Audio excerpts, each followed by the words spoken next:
আসসালামু আলাইকুম সুপ্রিয় বন্ধুরা, কেমন আছো তোমরা সবাই? আশা করি সবাই ভালো আছো। আজকে আমি তোমাদের সামনে উপস্থিত হয়েছি ঢাকা বিশ্ববিদ্যালয়ের চয়নিটের বিগত সালের কোশ্চেন নিয়ে। তো আমরা যদি বিগত সালের কোশ্চেন সম্পর্কে যদি ধারণা না থাকে তাহলে কিন্তু আমরা পরীক্ষা কিন্তু ভালো করতে পারবো না। অর্থাৎ তোমার যদি যুদ্ধের ম্যাপটাই যদি না থাকে তোমার মধ্যে, তো যুদ্ধটা কীভাবে করবে? তাই জন্য তোমার বিগত সালের কোশ্চেনের প্রতি তোমার সম্পূর্ণ ধারণা থাকাটা অত্যাবশ্যক। তো আমি এই ভিডিওতে বিগত সালের কোশ্চেন সম্পর্কে খুব ভালোভাবে আলোচনা করছি। ভিডিওটি যদি সম্পূর্ণ কন্টিনিউ করতে থাকো তাহলে কোনগুলো বাদ দিতে হবে আর কোনগুলো বেশি ইম্পর্টেন্ট, কোনগুলো কম ইম্পর্টেন্ট তা সব খুব সহজে বুঝতে পারবা। সো বেশি কথা না বলে আমাদের মূল ভিডিওতে চলে যায়। দারু শিল্প। তো আমরা 1 নম্বর দেখতে পাচ্ছি দারু শিল্প কি? দারু শিল্প হচ্ছে কাঠ দিয়ে তৈরি শিল্প। কাঠ দিয়ে তৈরি শিল্প হচ্ছে কি?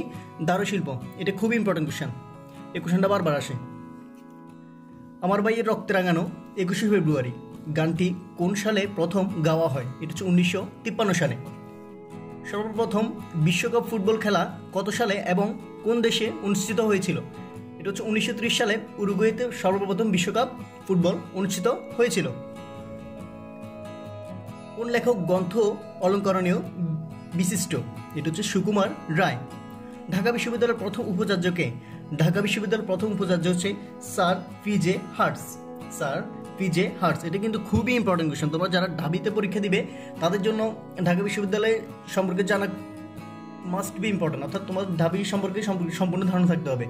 ঢাবি থেকে প্রতিটি ইউনিটে প্রায় 1টা থেকে 2টো কোয়েশ্চেন থাকেই। সো আমাদের একটা মার্কও যেন মিস না যায় সেদিকে আমাদের খুব ভালোভাবে খেয়াল রাখতে হবে। যদি একটা মার্ক যদি মিস যায় তাহলে কিন্তু আমরা হাজার হাজার স্টুডেন্ট থেকে পিছিয়ে যাব। So be careful. এরপর আমরা 6 নম্বরে দেখতে পাচ্ছি লালবাগ কেল্লার আদি নাম ছিল কি? অর্থাৎ লালবাগ কেল্লার আদি নাম কি ছিল? লালবাগ কেল্লার আদি নাম ছিল হচ্ছে আওরঙ্গাবাদ দুর্গ। আওরঙ্গাবাদ দুর্গ। বাংলাদেশের শিল্পীদের মধ্যে জাতীয় অধ্যাপক হওয়ার গৌরব অর্জন করেছেন কে? এটা হচ্ছে জয়নুল আবেদিন। মুক্তিযুদ্ধের সময় ঢাকা অঞ্চল কোন সেক্টরে অন্তর্ভুক্ত ছিল? ঢাকা ছিল হচ্ছে 2 নম্বর সেক্টরে। এটা কিন্তু অনেকবার আসে কোশ্চেনটা। 3G প্রযুক্তি প্রথম চালু করা হয় কোন দেশে? 3G হচ্ছে প্রযুক্তি প্রথম চালু করা হয় জাপানে। এটাও important question.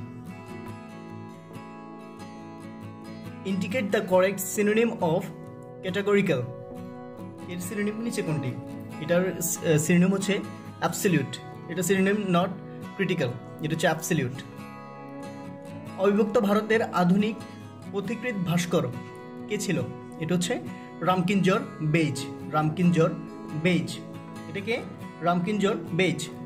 The starry night কোন শিল্পীর চিত্রকর্ম? Starry night. এটা হচ্ছে ভিনসেন্ট ভ্যান গঘ। এটা কিন্তু খুবই ইম্পর্টেন্ট কোশ্চেন।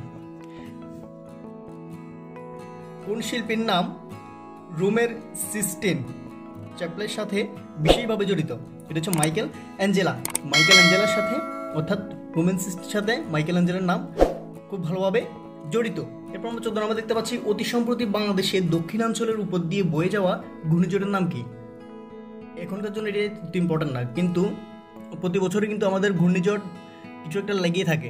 সো যে আপডেট ঘূর্ণিঝড়গুলো আসছে আমাদের দেশে সেগুলোর নাম মনে রাখবে, ওইগুলো কিন্তু বারবার আসে। আমরা দেখতে পাচ্ছি কোনটি প্রিন্সিপাল অফ ডিজাইন এর অন্তর্ভুক্ত? কোনটি প্রিন্সিপালস অফ ডিজাইনের অন্তর্ভুক্ত? এটা হচ্ছে হারমোনি। ডিপজিওর এর ব্লু রঙের বাংলা কি? এটা খুবই সিম্পল। এটা হচ্ছে নীল। ব্লু রঙের বাংলা হচ্ছে কি? নীল। এরপর আমরা 17 নম্বর দেখতে পাচ্ছি শুদ্ধ বানান নিচের কোনটি? শুদ্ধ বানান থেকে তোমাদের মাস্ট বি কোশ্চেন আসবেই। তোমরা শুদ্ধ বানান টপিকটা খুব ভালোভাবে পড়বে, অর্থাৎ স্পেলিংটা খুব ভালোভাবে পড়বে। এখানে শুদ্ধ বানান হচ্ছে কমেমোরেটিভ। COMMEMORATIV। আমরা 18 নম্বর দেখতে পাচ্ছি বাংলাদেশ ভারত ছিটমহল বিনিময় কার্যকর হয় কত সালে? এটা হচ্ছে 1 আগস্ট 2015 সালে। এখনকার জন্য এটা এত ইম্পর্টেন্ট না, এটা বাদ দিলে চলবে। নেপালে 7.8 মাত্রায় ভূমিকম্প আঘাত হানে কখন? এটা হচ্ছে 25 এপ্রিল 2015 সালে। এটা এখন বাদ দিলে চলবে, এটা সাম্প্রতিক ছিল। পিরামিড অব দ্য সান কোথায় অবস্থিত? পিরামিড অব দ্য সান হচ্ছে মেক্সিকোতে অবস্থিত। মুজিবনগর সরকারের তথ্য ও প্রচার মন্ত্রণালয় আর্ট ও ডিজাইন বিভাগের পরিচালক কে ছিল? এটা হচ্ছে কামরুল হাসান। লিনোকাট কি? লিনোকাট হচ্ছে ভাস্কর্য নির্মাণের পদ্ধতি। হচ্ছে লিনোকাট হচ্ছে কি? ভাস্কর্য নির্মাণের পদ্ধতি। এরপর আমরা 23 নম্বর দেখতে পাচ্ছি কোন শিল্পী ব্রতচারী আন্দোলনের সাথে যুক্ত ছিল? কোন শিল্পী ব্রতচারী আন্দোলনের সাথে যুক্ত ছিল? এটা হচ্ছে কামরুল হাসান। শখের হাড়ি কোন অঞ্চলের লোকশিল্প? শখের হাড়ি হচ্ছে রাজশাহী অঞ্চলের লোকশিল্প। ওএমআর বলতে কি বোঝানো হয়? ওএমআর বলতে কি বোঝায়? ওএমআর হচ্ছে অপটিক্যাল মার্ক রিকগনিশন। লুণ্ঠন প্রিয় বর্গী বলা হতো কাদের? এটা হচ্ছে মারাঠি সৈন্যদলকে লুণ্ঠন প্রিয় বর্গী বলা হতো। এরপর 27 নম্বর দেখতে পাচ্ছি, মানুষের ব্যবহৃত সর্বপ্রথম ধাতু কোনটি? মানুষের ব্যবহৃত সর্বপ্রথম ধাতু হচ্ছে তামা। 2014 সালে স্বাধীনতা দিবসে জাতীয় প্যারেড গ্রাউন্ডে কতজন জাতীয় সঙ্গীত গিয়েছিল? কতজন গিয়েছিল? এটা কিন্তু একটি সাম্প্রতিক কোশ্চেন, এখনকার জন্য এত ইম্পর্টেন্ট না। এটা হচ্ছে 2,54,681 জন গিয়েছিল, এখনকার জন্য এত ইম্পর্টেন্ট না এটা। প্রস্তাবিত রবীন্দ্র বিশ্ববিদ্যালয় বাংলাদেশে কোথায় স্থাপিত হতে যাচ্ছে? প্রস্তাবিত রবীন্দ্র বিশ্ববিদ্যালয় বাংলাদেশে কোথায় স্থাপিত হতে যাচ্ছে? এটা হচ্ছে কোথায়? এটা হচ্ছে সিরাজগঞ্জের শাহজাদপুর উপজেলায়। সিরাজগঞ্জের শাহজাদপুর উপজেলায়। এটা এখনকার জন্য এত ইম্পর্টেন্ট না, এটা বাদ দিলেও চলবে তোমাদের। এরপর আমরা 30 নম্বর দেখতে পাচ্ছি, অজন্তার গুহাচিত্রে কোন যুগে আঁকা? অজন্তা গুহাচিত্রটি কোন যুগে আঁকা? এটা হচ্ছে গুপ্ত যুগে আঁকা। গুপ্ত যুগে অজন্তা গুহাচিত্রটি আঁকা। এরপর আমরা 31 নম্বর দেখতে পাচ্ছি, কোন বিজ্ঞানী পাঠের জিন তত্ত্ব আবিষ্কার করেন? পাঠের জিন তত্ত্ব আবিষ্কার করেন হচ্ছে ডক্টর মাকসুদুল আলম। ডক্টর মাকসুদুল আলম। এটা কিন্তু খুব ইম্পর্টেন্ট কোশ্চেন। কোন বানানটি শুদ্ধ? কোন বানানটি শুদ্ধ? এখানে কোনটি হতে পারে? আমি তোমাদেরকে শুদ্ধ বানানের একটি টেকনিক শিখিয়ে দেবো। টেকনিকটি হচ্ছে কি, শুদ্ধ বানান থেকে তোমাদের কিন্তু মাস্ট বি কোশ্চেন থাকবেই। তো এই টেকনিকটা হচ্ছে, আমরা পিপিলিকায় মনে রাখবো যে 121। কি বলে 121? 121 কীভাবে সম্ভব? তোমরা রস্বীকারকে কি ধরবে? দাঁড়ো 1 মিনিট, এখান দেখাচ্ছি। তোমরা রস্বীকারকে ধরবে 1, আর দীর্ঘিকারকে ধরবে কি 2। দীর্ঘিকারকে 2 ধরবে। তাহলে আমরা এখানে কি বলতে পারি? রস্বীকার হচ্ছে 1, দীর্ঘিকার 2, 1। তো এখানে কি বানানটা হয়ে যায় না? 121। পিপিলিকার ক্ষেত্রে আমরা 121 সংখ্যাটি মনে রাখবো, তাহলে কিন্তু আমাদের বানানটা ভুলেও হবে না। ঠিক আছে? হ্যাঁ। তারপর 33 নম্বর দেখতে পাচ্ছি, অলিভার টুইস্ট এর রচয়িতা কে? অলিভার টুইস্ট এর রচয়িতা হচ্ছে কার্টিস ডিকেন্স। এরপর আমরা 34 নম্বর দেখতে পাচ্ছি, প্রমোদ চৌধুরীর ছন্দনাম কি? প্রমোদ চৌধুরীর ছন্দনাম কি? এটা হচ্ছে বীরবল। এখানে ভুলে কিন্তু প্রথম পড়ে পেল না, এটা হচ্ছে প্রমোদ। 35 নম্বর দেখতে পাচ্ছি, উপসর্গ কোন শব্দে হীন অর্থে ব্যবহৃত? এটা হচ্ছে দেবতা অর্থে। দেবতা অর্থে ব্যবহৃত। এটা হচ্ছে হীন অর্থে ব্যবহৃত হয়েছে। কোন বানানটি শুদ্ধ নয়? কোন বানানটি শুদ্ধ নয়? এটা হচ্ছে নারীত্ব। এখানে হচ্ছে কৃতিত্ব, মন্ত্রিত্ব, সতীত্ব, এগুলো কিন্তু শুদ্ধ বানান। 37 নম্বর দেখতে পাচ্ছি, বাংলাদেশের ছাপচিত্র শিল্পের পৃথক কে ছিল? এটা হচ্ছে শফিউদ্দিন আহমেদ। খোয়াবনামা উপন্যাসটি কার? খোয়াবনামা উপন্যাসটি হচ্ছে আখতারুজ্জামান ইলিয়াসের। এটা কিন্তু ইম্পর্টেন্ট কোশ্চেন, এটা কিন্তু তোমরা ভালোভাবে পড়বে। He came to the office dash his illness.